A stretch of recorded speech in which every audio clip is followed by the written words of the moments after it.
श्री हनुमान सत्संग धाम ग्वालियर नित्य का सत्संग आज की जिज्ञासा में सृष्टि का क्रम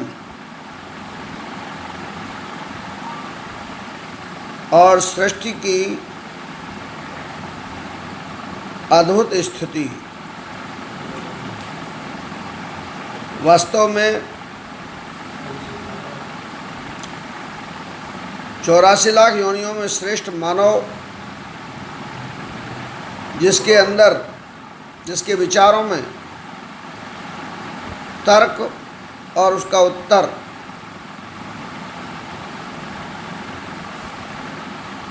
उसी की जिज्ञासा में यह मानव जीवन निरंतरता में अग्रसर है। छोटे छोटे बच्चों के अंदर भी ये प्रश्न पैदा होता होगा और होता है कि मनुष्य तो सब मनुष्य हैं, लेकिन सबके अंदर गुण अलग अलग हैं। वास्तव में परमात्मा की यह अद्भुत सृष्टि जिसमें जितनी भी चीज़ें हैं संसार में, अर्थात 4 खान 84 लाख योनियाँ, उनमें मनुष्य सबसे श्रेष्ठ होते हुए भी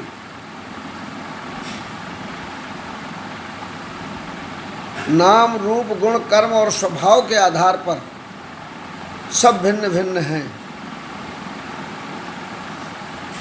आज श्री रामचरितमानस के प्रसंग में संत तुलसीदास जी महाराज के मन में भगवान श्री राम के चरित्र लिखने के लिए, श्री रामचरितमानस की रचना करने के लिए जो विचार है, किंतु उससे पूर्व वो ये कहना चाहते हैं कि हमें सभी लोग क्षमा करें, क्योंकि भगवान श्री राम की अद्भुत सृष्टि है। इसलिए हमने जो देखा, तुलसीदास जी कहते हैं कि उस सृष्टि के समझने में कितनी कठिनता है। जिनसे वो सृष्टि बनी है उनकी कठिनता कितनी होगी। वस्तुएं एक जैसी हों, लेकिन संगति के प्रभाव से बदल जाती हैं। अगर एक सिद्धांत ये है, ग्रह भेषज जल पवन पट पाए को योग सुयोग होय को वस्तु सुवस्तु जग लखें सुलक्षण लोग, एक यह सिद्धांत भी सृष्टि में देखने को मिलता है।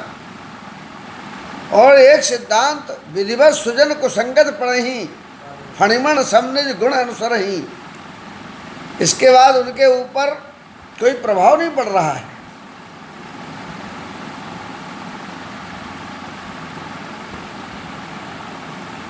और एक वो कालिक धूम कुसंगत कालिक होई, और वही जो है बादल बन जाए तो होय जलद जग जीवन दाता सोई जल अनल अनल संघाता।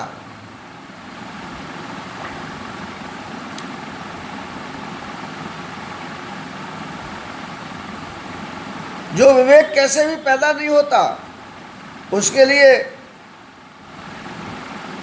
तुलसीदास जी कहते हैं, बिनु सत्संग विवेक न होई, राम कृपा बिनु सुलभ न सोई। अंततः उन्हीं राम की कृपा की आवश्यकता है, बिना उनके कुछ हो नहीं सकता। ये अद्भुतता है।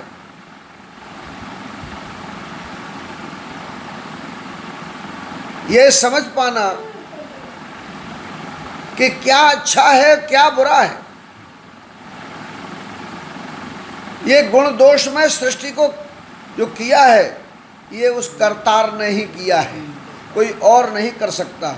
और अगर कोई करना भी चाहे, प्रयास भी करे कि हम उसके नाम रूप गुण कर्म को बदल दें, तो उसके लिए भी कह दिया उन्होंने, उघड़े अंत न होए निबाहु, कालने में जिम रावण राहु। ये और कोई कर नहीं सकता।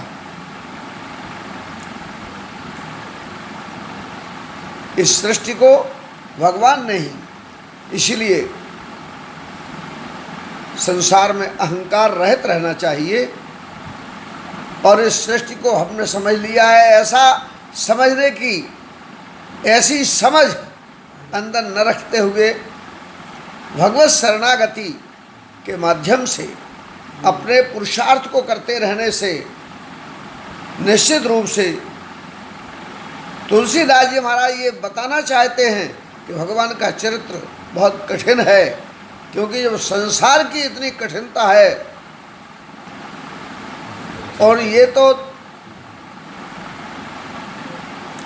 महाराज दशरथ ने राम जी से स्वयं प्रश्न कर दिया था वनगमन के समय, राम तुमको संत लोग योगी कहते हैं, महात्मा कहते हैं, को करे अर्थ अपराधपुर को पाए फल भोग, अत विचित्र भगवंत गति को जग जाने योग।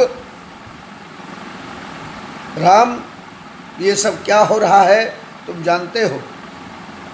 अर्थात संत तुलसीदास जी महाराज ने आज के सत्संग में इसलिए यह सूत्र दिया,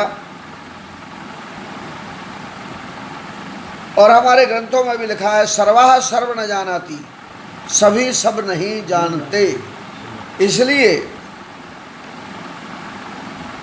तुलसीदास जी अंततः एक ही बात कहते हैं, सिया राम मैं सब जग जानी, करो प्रणाम योर जोग पाणी। संसार में इस प्रकार के समत्व को, और यही वेद दर्शन कहता है, सर्वम खलवदम ब्रह्म। इसलिए वही परमात्मा सब में एक ही है। जैसे एक ही प्रकार की बिजली होती है, ऊर्जा होती है, लेकिन अलग अलग प्रकार के रूप गुण कर्म के स्वभाव अलग अलग वस्तुओं में दिखाई देती है। मशीन में वो दिखती है, यंत्रों में दिखती है, कल कारखानों में दिखती है। ठीक इसी प्रकार से सर्वत्र राम ही राम है, और राम की ही, चाहे आम के पेड़ में आम की लकड़ी है तो आम की, और पत्ता अगर आम का है तो कहेंगे आम का ही पत्ता है, और फल अगर आमियाँ लगी है तो कहेंगे आम, यह आम है। फूल आएगा बौर तो भी कहेंगे आम में बौर है। आम हटता नहीं, ऐसे ही राम कहीं से मिटते नहीं, सर्वत्र राम ही राम रहते हैं।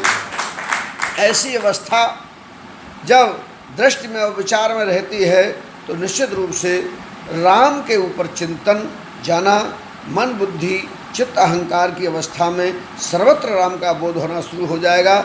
ऐसा सूत्र संत तुलसीदास जी महाराज ने आज के सत्संग में दिया कि दुर्लभ होते हुए भी सुलभ होने का सूत्र दिया है। ऐसे संत के चरणों में कोटि नमन करता हूँ। आगे सत्संग में पुनः आपके बीच उपस्थित रहूँगा।